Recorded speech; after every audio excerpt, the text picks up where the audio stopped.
ओम श्री गुरुदेव दत्त श्री स्वामी समर्थ. नमस्कार मित्रांनो, आपण बघत आहोत मार्तंड विजय. आजचा अध्याय 13.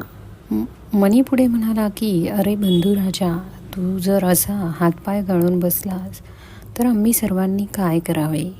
तेव्हा धीर न सोडता तुझ्या दृष्टीने योग्य असेल असा दुसरा सेनापती तू निवड आणि पुन्हा एकदा युद्ध करून देवांचे समूळ पारिपत्य करू.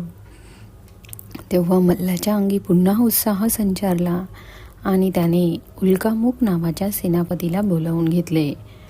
त्याला स्वागतपूर्व खडकदष्टा लढाईत कामी आल्याचे सांगून त्याचा सेनापती म्हणून अभिषेक केला. उल्कामुखाने सर्व सैनिकांना एकत्र केले. रथात बसून तो युद्धभूमीवर जाण्यासाठी निघाला.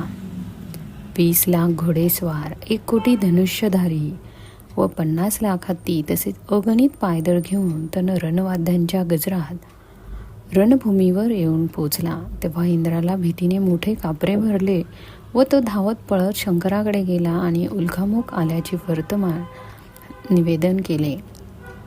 त्यावर शंकर फक्त हसला व इंद्राला अभय देऊन गणपतीकडे पाहून त्याला युद्धासाठी जाण्यास सांगितले. गणपतीने त्वरित सैन्य गोळा केले आणि भंडारा हळदीचे चूर्ण उधळीत तो रणभूमीवर जाऊन पोहोचला. जेव्हा उल्कामुख व गणपती या दोघांनी वीरश्रीयुक्त भाषणे केली, दैत्यांनी सर्व देवता इंद्र व शिवाची यथाच्च निंदा केली. ती ऐकून गजानन चवताळला व त्याने एकदम युद्धास आरंभ केला. दैत्याने बाणांचा वर्षाव केला तेव्हा गणपतीने फक्त 10 बाणात त्यांचे निवारण केले. तेव्हा संतापाने उल्कामुखाने बाणांचा असा पाऊस पडला की गणेश ज्या रथात बसला होता त्याचा सारथी व घोडे जखमी होऊन कोसळले. दैत्याच्या युद्धशैल्याने देवांच्या सैन्यात हाहाकार माजला व पळापळ सुरू झाली. तेव्हा गणपतीने रागाने असा जोराचा हल्ला केला की दैत्यसेना वाट दिसेल तिकडे पळत सुटली. त्याने 7 बाणांनी दैत्याला बेशुद्ध केले. उल्कामुख जेव्हा शुद्धीवर आला तेव्हा तो पाहतो तर त्याच्या सैन्याचा पत्ताच नव्हता व रणांगणावर तो एकटाच होता. त्याने उठून व अंतरात उड्डाण करून गणपतीच्या मस्तकावर प्रचंड अशा गदेचा प्रहार केला. ती गदा गणेशाने परशुने तोडली. तेव्हा त्या दैत्याने एक महासंहारक शक्ती हाती घेतली व तोच गणपतीने ती दाताने तोडली. उल्कामुखावर वज्रमुठीचा घाव घातला. दैत्याला क्षणभर तिरीमिरी आली.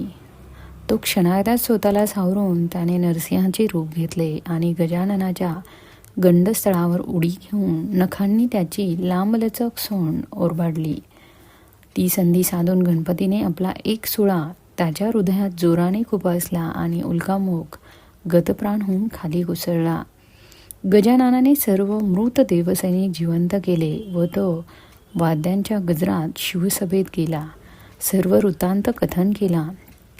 सर्व देव ऋषी आनंदित झाले. तिकडे मल्लाचा उल्कामुख पडल्याने हेरांकडून कळाले तेव्हा सर्व सभेवर शोककळा पसरली. मल्लासूर दुःखाने व रागाने अगदी वेडापिसा झाला. तेव्हा मनी प्रधान पुढे आला व मल्लासुराचे सांत्वन करून म्हणाला की अरे, काळचक्राच्या फेरामध्ये हार जीत ही असणारच, पण दुःख करत बसणे ही शिवरांची रीत नव्हे व तो त्यांचा धर्म देखील नाही. लढता लढता जिंकून सुख भोगावे अगर मरून परलोकी सुखी व्हावे हे दैत्यांचे कर्तव्य आहे. तेव्हा नव्या जोमाने युद्धाची तयारी करायला लागा.